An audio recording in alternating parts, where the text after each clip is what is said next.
hands captured once the players are starting. Oh, my computer is just wanting to lag. I have a million streams open. Oh, I'm sure that you're going to get a lot of lag, unfortunately. Yeah, Magic Online is just like the perfect program, right? It's something. It's something. But our players are going to get underway. I'm really excited to see this. So we are going to have a Nettle Sentinel from Kevin. That was his first play. And of course, Blogger's first play was a Sign of Blood. He did target himself, as I would hope. Now let's see if we have Kevin search up that island with the Sylvan Ranger. That's kind of the role of those Rangers in this fight, is it not? Just to grab the one of island? Yeah, well, just to like smooth out his mana and grab the one of islands. Yep, that's exactly what he's grabbed. And we both knew that was going to be the case, right? That he grabbed the one of pretty island that is. He's rocking all the unhinged. And then we've got, I mean, like, these swamps have character, don't they? Yeah, they definitely have. There's a little bit of love going here. Yeah, they're not just like the generic ugly swamps. I'll give it that much. Yeah, I like this Return to Ravnica Swamp, for example. Ooh, Oubliette, excuse me. That is going to go right after that Sentinel. That is a fantastic card. If you guys don't remember this one, I don't blame you. It's got a wall of text on it. So let's get through this. Essentially, it's a creature-esque Oblivion Ring kind of feel for black. So black colorless Oubliette. Enchantment, when it enters the battlefield, we get to exile a creature and all auras attached to it. And then if that would leave the battlefield, you return the exile card under its owner's control, tapped. What do you think about Oubliette, Chris, and Pauper? I think that Oubliette is a very powerful card. It's quite expensive on paper, but that's just because it's a very old card. You can only get it in Arabian Nights, I believe. But it's just, I mean, it's Oblivion Ring that gives you 2 devotions, so it's just awesome. Yeah, exactly. I think that's exactly why they run the Oubliette, right? Because of the synergy with the merchants. Yeah. All right, so we see madhatted here going nice and wide. We've established a second ranger. Oh, here's the Huntmaster. Fantastic. Okay, so he does have one of his finishers, Chris. He drew one. So this Huntmaster is going to immediately, obviously, he's going to follow that up with a Quirion. No worry about a removal spell, of course. His opponent, Blogger's tapped out here from the Ranger from the previous turn. So we're going to make that nice, tasty 1/1 Elf Warrior here. Yeah, getting that Huntmaster is going to be very, very good. It's basically the way that he's going to be able to generate value from all of these creatures that he's going to be playing. Exactly. He's going to go too wide. Yeah, it still makes him a little vulnerable to something like Pestilence, but it just doesn't appear that the JREC has it here. Like he has a full hand, but madhatted is just going extremely wide. Ooh, and that Quirion Ranger combined with that Llanowar Elf is just going to allow him to continually cast these elves over and over again. Would you agree with me? And you don't have to, of course, Chris, but would you agree that Quirion is perhaps the strongest elf that this Pauper Elves deck has access to? Of course, it sees play in the Legacy variant of Elves. Yeah, I mean, the card is just insane. So, like, Quirion Ranger is a very, very good card. And, combined with the mana creatures is what allows this deck to just operate on only 13 basic lands. It's insane. Yeah, like it's super greedy, like 13, and maybe that's why like some of the Elves decks' worst matchups are going to be the Lightning Bolt decks, the removal heavy decks in the format. But God, he's just getting to go rampant here. Oh my sweet lord! Double Huntmaster triggers. Yeah, we just got 2 Huntmasters, generating a bunch of mana, drawing some cards. And next turn 5, 6, 7, 8, 9, 15.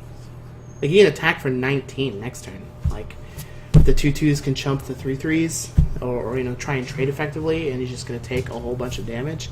Like, he has, another Oubliette. It looks like we got a Sign of Blood to try and draw into some cards, a Rager. I mean, it's just not going to do much against these millions of creatures that we have here. No, not at all. I mean, like we have a case of the pestilence or die.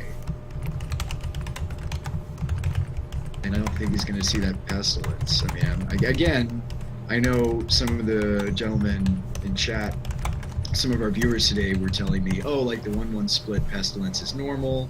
I get that. Well, but I think that this elf deck is just like a really small portion of the meta.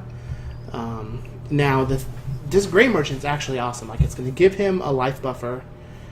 It's going to drain him for 7. If MTGBlogger can just draw another Grey Merchant off the top, he just actually wins this game. Yeah, I'm realizing this as you're saying this, Chris, and like now it's not just pestilence off the top or good game. Now it's also that merchant. So that just expanded the number of live draws that Blogger has immensely. Like, what is that? Now he has like 3 outs instead of just 1. Yeah, I mean, just draw into another Grey Merchant and the game's over. Pestilence is also just like an insane draw. Does the pestilence even though get him out of this immediately? I mean, he'd only have what, 2 mana to sink into. I mean, it'll kill everything but the Huntmasters. I mean, even just pestilence for 1 here is insane. Yeah, pestilence for 1. Yeah, I mean, oh wow, there's the watch. Yeah, so basically that Timberwatch Elf is just going to put Jarek in a situation where he has to either kill the Timberwatch Elf this turn, or die next turn, or kill madhatted. So like, see, he can just kind of chump the 3/3s and like kill off a 2/2 or something, but like you're not really getting anywhere, and you're still taking just a whole bunch of damage. I mean, it looks like he's going to take 11, even if he blocks, as you just proposed, the Sentinel. Mm-hmm. Right, because we got 6 tokens coming in, and then 5 unblocked, 1/1 Elves. Okay, he's going after the Visionary. I don't hate that. Yeah. I mean, he has his hands empty. Although, if he draws something like Distant Melody here, he's going to draw, what, like 20 cards? Oh my god. With the Grey Merchant just right off the top to finish the game. Oh! Wow. What do you think? Oh my sweet, fantastic. He was so far behind. Wow. 3 outs, and he gets Wow. Wow. All right, so that's going to do it for game 1 here between madhatted and MTGBlogger. Let's go ahead and take a look at their sideboards really quick and see if we can figure out what they're going to do. Oh, jeez. Kevin is probably just so like, oh yeah. my gosh. Right So, now. Blogger sideboard here, it looks like we have a copy of Pestilence, we have a Bojuka Bog, we have 4 Choking Sands, we have a copy of Corrupt, we have a copy of Nausea, which looks like it's going to be very good in this matchup. We have 2 Relic of Progenitus, a Shrivel, which will also be very good. We have 3 Wrench Mind, and also looks like the Premature Burial. So what do you think he's going to be bringing in here? I mean, you have to bring in the Shrivel. I don't know. I mean, this is just, there's really not all that much besides the extra copy of the Pestilence and the Shrivel that I'm excited in. Are you? I mean, Shrivel, Nausea just like is going to give all the creatures -1/-1, right? Right. And okay, hang on a second. So why is there a split of those essentially are the same card here? I think Nausea might be an instant. Or no, they're actually just the same card. So like, yeah, like I definitely see Shrivel and Nausea and Pestilence coming in. Yeah. Like I maybe the Corrupt is just like a way to gain life if he needs to finish out the game after like solidifying the ground. He got to 5 that game. You need something there. All right. So what do you take out though to fit those 3 pieces in? I mean, cards like Chittering Rats just aren't going to be good. Okay. So you just cut Chittering Rats. I think you're 100% on that one. So maybe shave 3 rats to stick in second Pestilence, 1 Nausea, 1 Trouble. Yeah, so for madhatted, we've got 3 copies of Thermokarst, a Viridian Longbow, 2 Rapid Vigor, 3 Gleeful Sabotage, Luminescent Rain, a Fog, 2 Scattershot Archer, and 2 copies of Spider Silk Armor. What do you think is going to happen there? Well, he's got to bring in that enchantment. Interestingly enough, it's one of the best ways that Kevin can fight some of these like shrivel-like effects, the spider silk. I think absolutely. Not only will he consider the two of the spider silk, Chris, he's also going to consider probably the some number of sabotage. I don't know if you bring in the full playset or the three of, but he does need to line up against the pestilences, and I mean it can hit an oubliette as well. So it's not going to be. That's true. Likely will not be a dead card. What do you think? Yeah, I definitely agree with that. Let's take a look and see what we've got going on here. So Mad Hat is just going to start off with a Llanowar Elf and pass to Blogger, who just has a Swamp and passing it back. Looks like Mad Hat is going to get this party started a little early. Priest of Titania on turn 2 and a Nettle Sentinel. He's going to have a boatload of mana available to him next turn, but Jarek has that Combat Witches. So we currently have a 1/3 for 2 mana that he can tap to just deal 1 damage to a creature or player, and then 1 damage to a creature or player of an opponent's choice. So there really isn't going to be any good targets for that, and he's just going to start picking off his creatures. Yeah, I mean, this early Combage, the thing about the Combage Witches is it's one of the best tools that Blogger has in this matchup, just because Elves really doesn't have any sort of creature removal, usually. Yeah, I mean, I'm sure. Like, he has something like Viridian Longbow that he can use to machine gun something down, but for the most part, he's just going to have to try and overpower the witches. 2 Nettle Sentinels is a very good start. Also, something like Timberwatch Elf is a 1/2, so it's not like the witches can just like kill the Timberwatch Elf out like flat out, right? So, like, this is the kind of hand that Mad Hatted's going to need to try and combat these witches. And it looks like he even has a Distant Melody in his hand, so he's going to be able to draw a bunch of cards.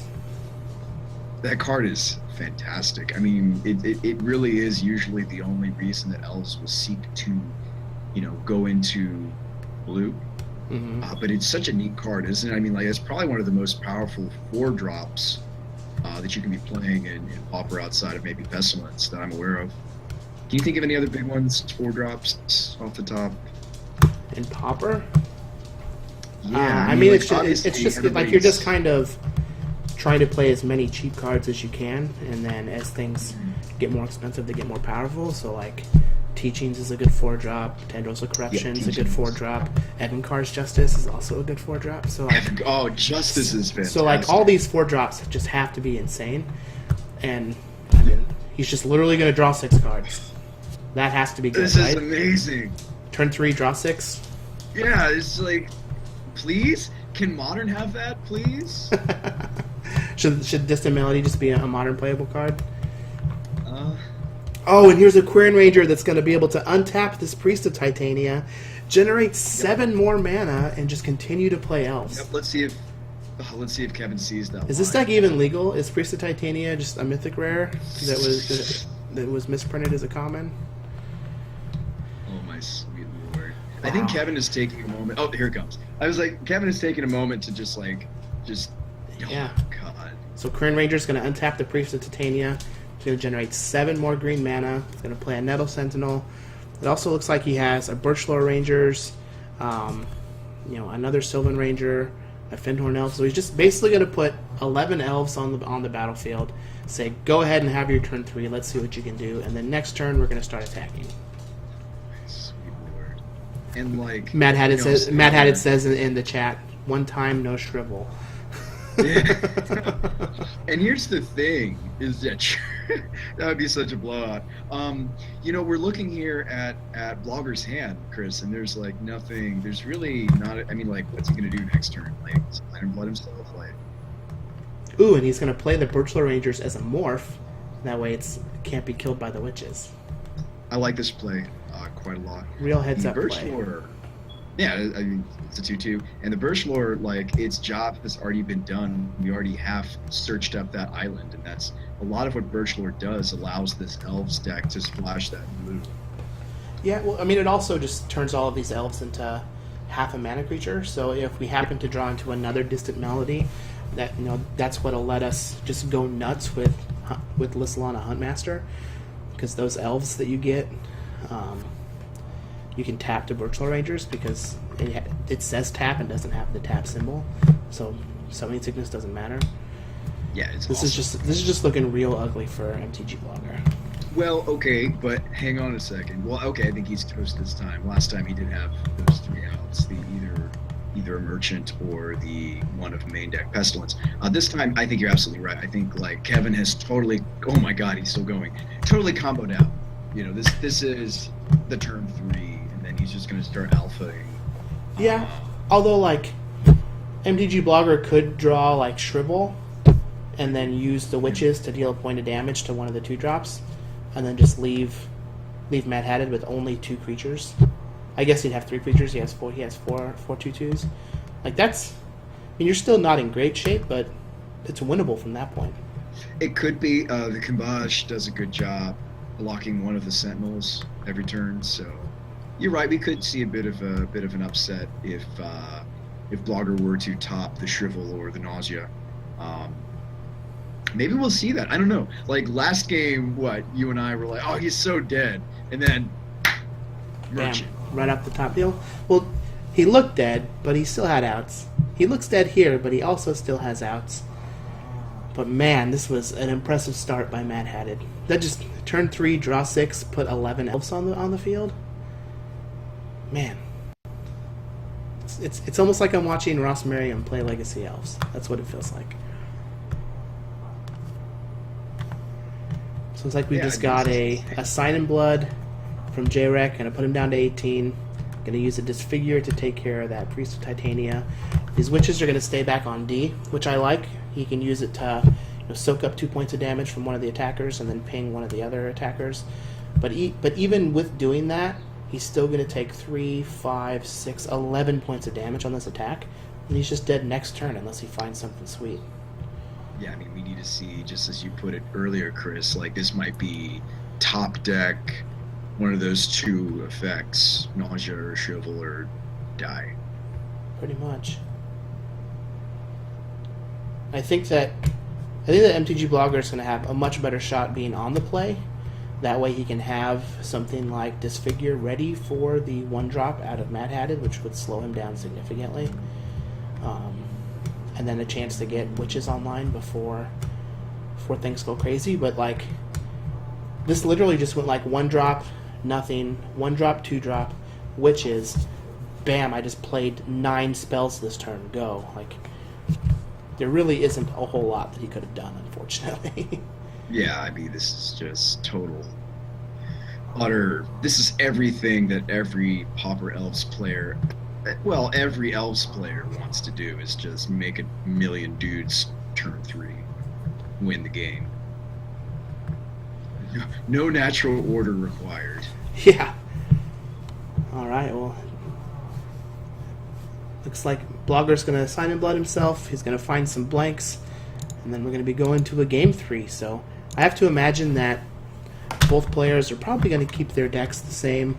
I don't think that they're really going to be changing their sideboarding all too much. Like, everything seems